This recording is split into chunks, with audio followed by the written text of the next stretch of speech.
Hey everyone, welcome to my channel. If you enjoy these videos, don't forget to subscribe. I share content that's easy to follow and worth your time. Let's get started. Using soap with your Westinghouse WPX3200 pressure washer makes cleaning very much easier. First, check your soap tank. It is located at the front of the machine.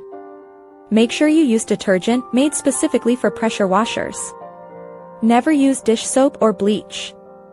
These can damage the internal pump. Open the cap on the soap tank. Pour your liquid cleaning solution inside. Do not overfill the tank. Secure the cap tightly once you are finished. This next part is the most important step. You must use the black nozzle. This is the low-pressure soap nozzle. The other tips will not pull soap from the tank. Snap the black nozzle onto the end of your spray wand. Start your engine.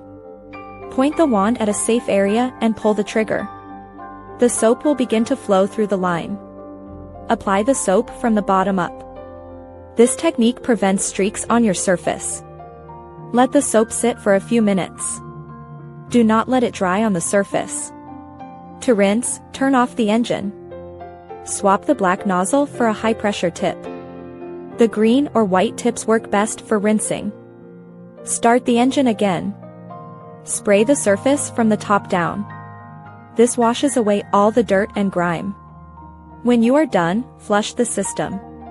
Empty any remaining soap from the tank. Fill it with clean water. Run the pressure washer with the black nozzle for 1 minute. This keeps the soap injector clean for next time.